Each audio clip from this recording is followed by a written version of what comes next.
Buenos días, amigos, buenos días, queridos hermanos de la Iglesia Bautista en Barros Blancos. Un abrazo grande para cada uno de ustedes, que el Señor bendiga sus vidas. En este día quiero compartir con ustedes un pasaje de la Biblia en esta semana tan especial que nos recuerda acontecimientos que han marcado la historia del mundo, pero también han marcado la historia personal de muchos de nosotros y que quiere seguir haciendo transformaciones en la vida de cada uno de aquellos que oyen atentamente y están dispuestos a tomar la decisión adecuada. Les invito a buscar su Biblia. En Mateo capítulo 19 encontramos un pasaje donde se encuentra al Señor Jesús yendo a un lugar como Jerusalén, un lugar al cual había ido muchas veces en su vida, pero esta era una ocasión muy especial. Más allá de que era una fecha muy especial, la fiesta de la Pascua, en la cual muchas personas de muchos lugares fuera de Palestina inclusive se encontraban en ese lugar. Se dice que varias veces aumentaba el tamaño de la ciudad por aquellos que venían a Jerusalén a estas fiestas, a adorar en busca del Dios de los judíos. Muchos prosélitos, hombres temerosos que venían de diferentes partes en busca de este famoso Jehová de los ejércitos, el Dios de Israel, que a pesar de ser un pueblo en este momento bajo dominio romano, tenía una historia muy especial, relatada en los libros que tenemos hoy como Antiguo Testamento. Es así que en Mateo capítulo 19, 20, 21 relatan aquel momento y se dice que la ciudad se conmovió. La ciudad estaba conmovida, más allá del tumulto que suponía el encuentro de tantas personas con la propia gente que vivía en Jerusalén, estaba conmovida por la llegada de Jesús.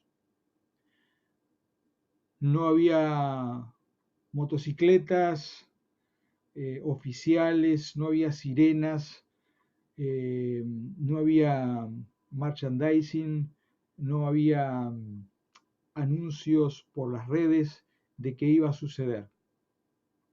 Pero ya desde una pequeña ciudad cercana, multitudes de gentes, de discípulos, en algunos de los evangelios se dice, le seguían y se iban sumando por el camino. El Señor Jesús indica a sus discípulos más cercanos, aquellos que llamó al comienzo de su ministerio, vayan a tal aldea y encuentren un asna y un pollino y tráiganlo porque es necesario que yo vaya en él. Y es así que obedientes sus discípulos cercanos, aquellos que conocemos sus nombres, que convivían con Jesús, van a traer aquel animal, aquellos animales, y vinieron y montaron y comenzaron su camino a Jerusalén, y la ciudad se vio más alborotada y más conmovida, como si un terremoto hubiese estado pasando en ese mismo momento. El bullicio fue aumentando. El pasaje dice que tendían sus mantos por el camino, en Lucas capítulo 19, versículo 36, y cuando llegaban ya cerca de la bajada del monte de los olivos, en lo que sería la entrada a Jerusalén, toda la multitud de los discípulos, aquellos que venían ya del camino, gozándose, comenzó a alabar a Dios y a dar grandes voces por todas las maravillas que habían visto.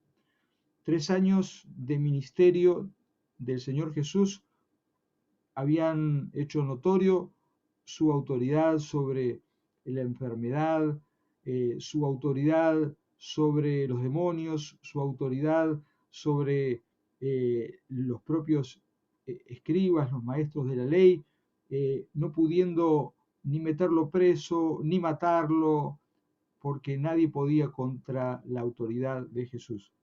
Es así que continúa este pasaje diciendo: bendito el Rey, el que viene en el nombre del Señor, paz en el cielo, gloria a las alturas. Entonces algunos de los fariseos de entre la multitud le dijeron: Maestro, reprende a tus discípulos. Él respondió y les dijo: les digo que si estas personas se callan, las piedras clamarían. Y cuando llegó a la ciudad, al verla, lloró sobre ella. Quiero detenerme aquí un momento porque la ciudad estaba conmovida. La ciudad, pero ni la ciudad, ni los discípulos, ni los detractores entendían quién era que venía a visitarles, quién estaba pasando por delante de ellos, quién estaba visitando la ciudad. No entendían el momento que estaban viviendo, que era un momento histórico, que no era una Pascua más, que no era un día más en su vida, que no era un evento más. No entendían la razón tampoco por la cual Jesús venía. El pasaje de Lucas dice que al ver la ciudad conmovida, alterada, alborotada, prestándole atención pero sin saber de verdad quién Él es y cuál es el propósito por el cual estaba volviendo nuevamente y de manera muy especial a Jerusalén, Jesús lloró, porque no entendían ni quién es Jesús y ni entendían su propósito. Aún sus discípulos no lo entendían. Podemos nosotros encontrar estos tres grupos de personas y cada una de ellas tiene una manera de interpretar los hechos, una manera de ver los hechos. Los hechos son esos, pero cada uno tiene una mirada subjetiva. Algunos, algunas miradas malinterpretaban lo que sucedía. Los fariseos, por ejemplo, en el versículo 39 y 40 de Lucas, capítulo 19, dice que le piden a Jesús, por favor que se callen tus discípulos. Era mucha gente y el Señor le responde: si estos se callan, las piedras van a clamar. La verdad es que había mucha gente que estaba vitoreando y recordando salmos que pedían la salvación, pedían salvarse, daban gracias a Dios porque había llegado la salvación. Recordaban aquellas canciones que muchas veces habían cantado ellos y sus padres al ver a Jesús. Y los fariseos, los maestros de la ley, decían: no podemos unir estas dos cosas, esto no corresponde con tu llegada. El Señor Jesús, entendiendo cuál era su intención, Él les dice: si estos se callan, las piedras van a clamar. Hoy en día continúa habiendo muchos lugares donde se proclama, aunque no se entienda, el nombre de Jesús. Hay, por supuesto, que iglesias que anuncian el nombre de Jesucristo, pero también hay empresas con escaparate de iglesias que lo hacen y dice: Jesús es el Señor. Y aún ahí dentro nos enseñan la verdad de Dios, pero aún así se anuncia el nombre de Dios. El mensaje de que hay salvación en Jesucristo será dado a través de las edades, por quienes creen y aún por los que no creen.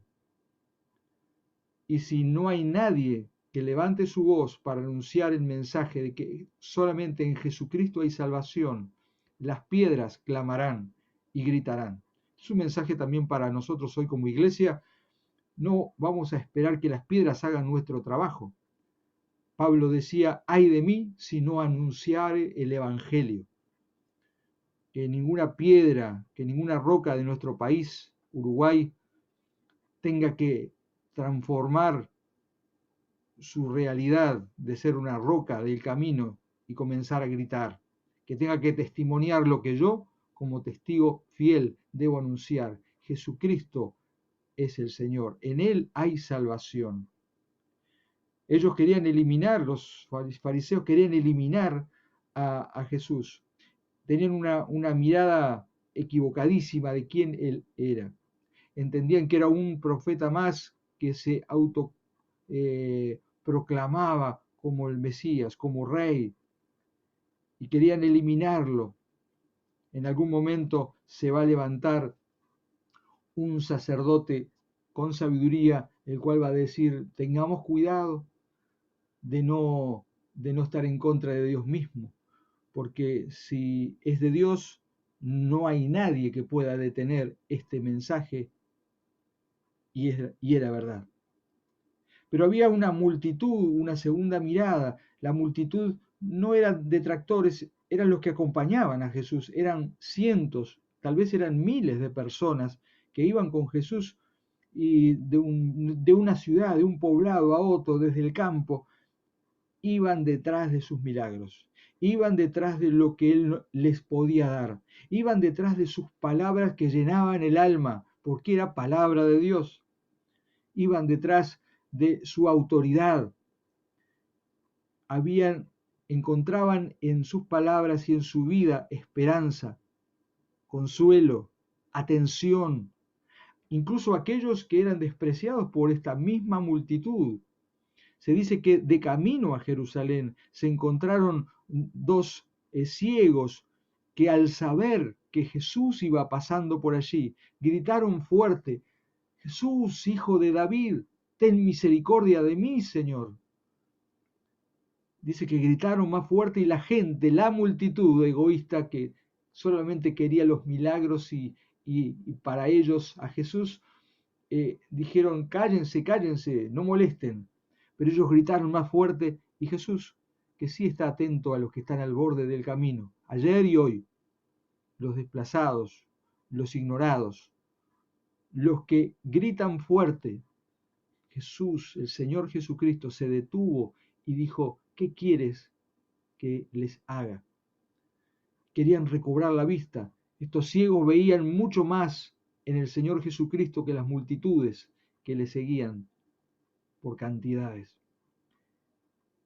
Y el Señor tuvo misericordia de ellos, como continúa teniendo misericordia de las multitudes, de los pueblos como Jerusalén, pero también como Uruguay, de los que ven, de los que le siguen, de los que anuncian y proclaman su nombre sin entender, de sus detractores también tiene misericordia, y tiene misericordia de aquellos que están al borde del camino, los que nadie ve.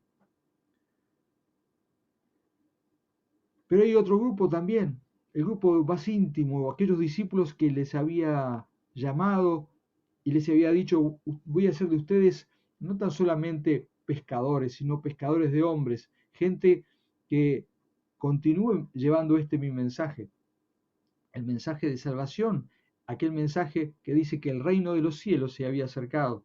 Estos discípulos acompañaban la trayectoria de Jesús, eran obedientes en hacer lo que les pedía. Estaban aprendiendo a ejercer y a vivir la vida de fe. Habían escuchado la interpretación correcta de los tiempos. Es necesario que yo vaya a Jerusalén. Había anunciado Jesús que iba a Jerusalén, pero no a ser coronado rey, sino a morir en la cruz por cada uno de nosotros y al tercer día a resucitar. Habían escuchado, pero como dice Juan, el Evangelio de Juan capítulo 12, versículo 16, en este mismo pasaje paralelo, estas cosas no las entendían sus discípulos al principio. Pero cuando Jesús fue glorificado, entonces se acordaron de estas cosas que estaban escritas acerca de él y de las que habían hecho. En este mismo momento, los discípulos que acompañaban y servían a Jesús, sus alumnos, ni siquiera ellos, los más cercanos, entendían de verdad todavía quién era Jesús, cuál era su propósito. La gente gritaba, sálvanos, Dios, Señor, sálvanos, Hosana, bendito el que viene en el nombre del Señor. Pero ¿de qué salvación estaban gritando? ¿De qué querían ser salvados? ¿Qué había en su mente? Hoy en día la gente también necesita y quiere ser salvada, pero son dos cosas distintas. Hoy en día la gente continúa queriendo ser salvada y en realidad le importa poco quién sea su salvador. No importa si es un político, no importa si es una vacuna, no importa si es la ciencia, no importa si es una filosofía, no importa si es el dinero, no importa de dónde venga, pero yo quiero salvarme. ¿Pero salvarme de qué? Quiero salvarme, salvar mi economía, salvar mi salud, salvar mi bienestar, salvar mi gusto, salvar mis metas. La gente no tiene conciencia ni de qué debe ser salvada. Por eso la Biblia enseña que el que convence de esta necesidad es el Espíritu de Dios. Nosotros como discípulos de Jesucristo tenemos que anunciar a Jesucristo, Dios hecho hombre, y que solo en Él hay salvación, que por su muerte en la cruz todos aquellos que en Él creen tienen vida eterna. A partir de ese mismo momento, que el hombre sí necesita ser salvado de la condenación en la que hoy mismo se encuentra. El hombre tiene la oportunidad todavía, mientras respira, de tomar la decisión de reconocer a Jesucristo como el Señor y Salvador. El Señor Jesucristo, estando cerca de Jerusalén, al ver la ciudad, dice que lloró sobre ella.